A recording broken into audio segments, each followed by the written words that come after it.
بسم الله الرحمن الرحيم.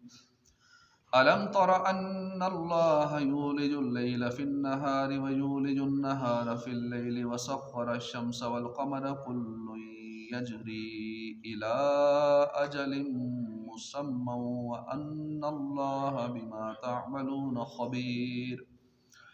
ذلك بأن الله هو الحق وأن ما يدعون من دونه الباطل وأن الله هو العلي الكبير.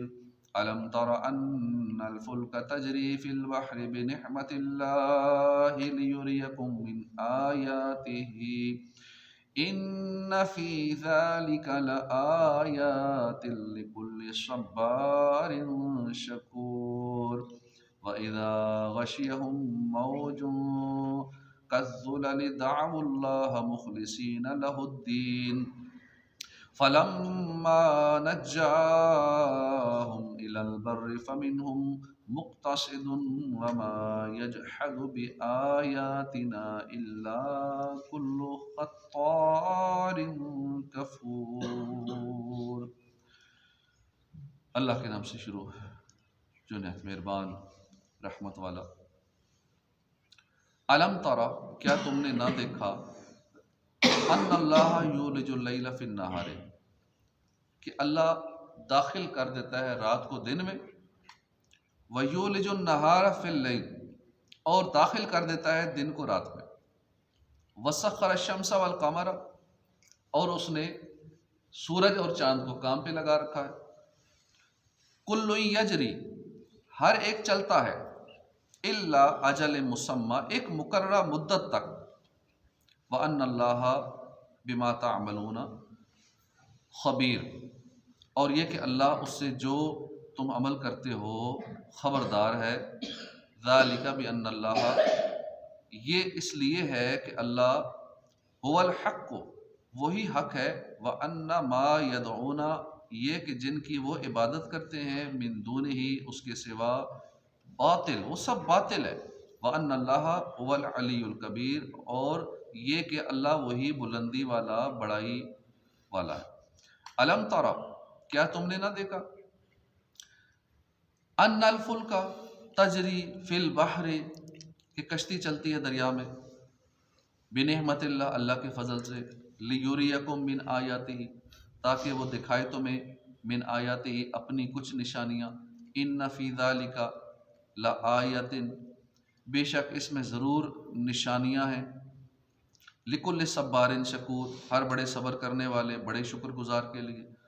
وَإِذَا غَشِيَهُمْ مَوْجٌ، اور جب ڈھانپ لیتی ہے انہیں کوئی موج، كَالظُّلَلِ، پہاڑوں جیسی، دعوا اللہ، تو وہ اللہ کو پکارتے ہیں، مخلصین لہ الدین، خالص کرتے ہوئے اس کے لیے دین، فلما نجاہم، پھر جب ہم انہیں بچا لیتے ہیں، الی البر، خشکی کی طرف، فمنہم مقتصد، تو ان میں کوئی اعتدال پر رہنے والا ہوتا ہے، وما یجحد، اور انکار نہیں کرے گا، بآیاتنا، ہماری آیتوں کا، الا، مگر، کل خطار کفور، مگر ہر بڑا بے وفا، ہر بڑا ناشکرا۔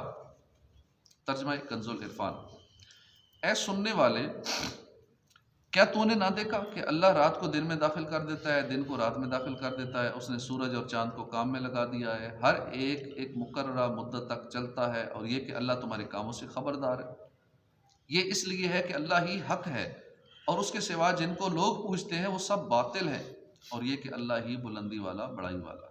یہاں سے ایک بار پھر اللہ کی وحدانیت پر دلائل بیان کیے جا رہے ہیں۔ چنانچہ اس آیت اور اس کے بعد والی آیت کا خلاصہ یہ ہے کہ اے سننے والے، کیا تو نے نہ دیکھا کہ اللہ تعالیٰ اپنی قدرت اور حکمت سے ایک موسم میں رات کے کچھ حصے کو کم کر کے دن میں داخل کر دیتا ہے، اور ایک موسم میں دن کے کچھ حصے کو بڑھا کر رات میں داخل کر دیتا ہے۔ جیسے 22 دسمبر کو رات کتنی چھوٹی ہو گئی تھی، سب سے چھوٹی رات ہو گئی تھی، اس کے بعد پھر بڑھنی شروع ہو گئی، تو یوں کبھی رات کے حصے کو دن میں شامل کر دیتا ہے، کبھی دن کے حصے کو رات میں شامل کرتا ہے۔ اسی طرح آگے راتیں بڑی ہوتی جا رہی ہیں، چھوٹی ہوتی جا رہی ہے، سردیوں میں رات بڑی ہو جاتی ہے، دن چھوٹا، اسی طرح ابھی سے رات بڑی چھوٹی ہونا شروع ہو گئی، دن بڑا ہونا شروع ہو جاتا ہے. پھر گرمیوں میں مئی جون کے اندر دن بہت بڑا ہوتا ہے، رات چھوٹی ہو جاتی ہے. تو یہ اللہ پاک کس طرح کرتا ہے، کچھ حصہ کم کر کے دن میں داخل کر دیا، اور پھر ایک موسم میں دن کے کچھ حصے کو بڑھا دیا، رات میں داخل کر دیا. اور جو وقت ایک میں سے کم کرتا ہے دوسرے کا وقت بڑھا دیتا ہے، کبھی رات بڑھی کبھی دن بڑھا. اور اس نے سورج اور چاند کو بندوں کے نفع کے لیے کام میں لگا دیا ہے، اور ان میں سے ہر ایک مقررہ مدت تک اپنی مخصوص رفتار سے چلتا رہے گا. اور کیا تم نے نہ دیکھا کہ اللہ تمہارے کاموں سے خبردار ہے. یہ جو عجائبات بیان ہوئے ہیں ان پر صرف اللہ ہی قادر ہے، اس لیے صرف وہی عبادت کا مستحق ہے. اس کے سوا جن کو لوگ پوجتے ہیں وہ سب باطل اور فنا ہونے والے ہیں، لہٰذا ان میں سے کوئی عبادت کا مستحق نہیں ہو سکتا. اور اللہ تعالیٰ کی یہ قدرت و عظمت اس لیے ہے کہ اللہ ہی اپنی ذات و صفات میں بلندی والا، بڑائی والا ہے. یاد رہے کہ آیت نمبر 29 میں جو سورج اور چاند کے بارے میں فرمایا گیا کہ ہر ایک مقررہ مدت تک چلتا ہے، اس میں مقررہ مدت سے مراد قیامت کا دن ہے، یا اس سے مراد یہ ہے کہ دونوں اپنے اپنے معین اوقات تک چلتے ہیں، جیسے سورج سال کے آخر تک اور چاند مہینے کے آخر تک چلتا ہے. خیال رہے کہ اگرچہ بعض کفار انبیاء کرام کو پوچھتے ہیں، مگر ان بزرگوں کو باطل نہیں کہا جا سکتا، وہ بالکل حق ہیں. البتہ ان کی عبادت کرنا باطل ہے. یہاں اللہ تعالیٰ نے لفظ ما ذکر فرمایا ہے، اور یہ لفظ عربی زبان میں بے عقل چیزوں کے لیے آتا ہے. تو آیت کا مطلب یہ ہوا کہ جن پتھروں اور درختوں وغیرہ بے جان چیزوں کو لوگ پوجتے ہیں وہ باطل ہیں. یا یہاں یہ لفظ مصدر کے معنی میں ہے، یعنی تمہارا اللہ کے علاوہ کسی اور کو پوجنا یہ باطل ہے، جھوٹ ہے. الم تری ان الفلک تجری فی البحر، کیا تو نے نہ دیکھا کہ دریا میں کشتی اللہ کے فضل سے چلتی ہے تاکہ وہ تمہیں اپنی کچھ نشانیاں دکھائے. بے شک اس میں ہر بڑے صبر کرنے والے، بڑے شکر گزار کے لیے نشانیاں ہیں. اس آیت میں اللہ تعالیٰ کی وحدانیت کی ایک اور دلیل ذکر کی جا رہی ہے. چنانچہ ارشاد فرمایا کہ اے سننے والے، کیا تو نے نہ دیکھا کہ دریا میں کشتی اللہ کے فضل، اس کی رحمت اور اس کے احسان سے چلتی ہے، ورنہ اس کے لیے وہاں ہزارہا آفتیں موجود ہیں جو اس کی روانی میں رکاوٹ بن سکتی ہیں، کشتی کو ڈبو سکتی ہے. اللہ تعالیٰ نے یہ فضل اس لیے فرمایا تاکہ وہ تمہیں اپنی وحدت، قدرت اور علم کے بعض دلائل اور اپنی قدرت کے عجائبات کی کچھ نشانیاں دکھا دے. بے شک کشتی کی روانی میں ہر اس شخص کے لیے نشانیاں ہیں جو بلاؤں پر بڑا صبر کرنے والا اور اللہ کی نعمتوں کا بڑا شکر گزار ہو. صبر اور شکر یہ دونوں صفتیں مومن کی ہیں. گویا ارشاد فرمایا کہ اس میں ہر مومن کے لیے نشانیاں ہیں. وَإِذَا غَشِيَهُمْ مَوْجٌ كَالظُّلَلِ دَعَوُا اللَّهَ مُخْلِصِينَ لَهُ الدِّينَ، اور جب پہاڑوں جیسی کوئی موج ان پر آ پڑتی ہے تو اللہ ہی پر اعتقاد رکھتے ہیں، اسے پکارتے ہیں. پھر جب اللہ انہیں خشکی کی طرف بچا لیتا ہے تو ان میں سے کوئی اعتدال پر رہتا ہے، اور ہماری آیتوں کا انکار صرف ہر بڑا بے وفا ناشکرا ہی کرے گا.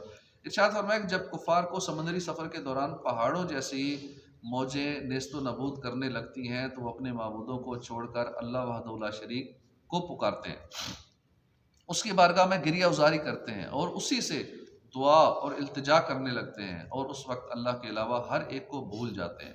اور جب اللہ کی شان کریمی سے صحیح سلامت ساحل پر پہنچ جاتے ہیں تو ان میں سے چند ایک ہی اپنے ایمان اور اخلاص پر قائم رہتے ہیں، ورنہ اکثریت پھر کفر کی طرف لوٹ جاتی ہے.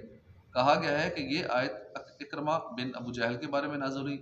جس سال مکہ مکرمہ فتح ہوا تو وہ سمندر کی طرف بھاگ گیا، وہاں مخالف ہوا نے گھیرا، خطرے میں پڑ گئے. تو اکرمہ نے کہا اگر اللہ تعالیٰ ہمیں اس خطرے سے نجات دے دے تو میں ضرور دو عالم کے سردار محمد مصطفیٰ صلی اللہ علیہ وآلہ وسلم کی خدمت میں حاضر ہو کر ان کے ہاتھ میں ہاتھ دے دوں گا، ان کی اطاعت کروں گا. اللہ تعالیٰ نے کرم کیا، ہوا ٹھہر گئی. اکرمہ مکہ مکرمہ کی طرف آ گئے اور اسلام لائے، اور بڑا اخلاص والا اسلام لائے. تو یہ اعتدال پر رہنے والے تھے، اور ان میں سے بعض ایسے تھے جنہوں نے عہد پورا نہ کیا.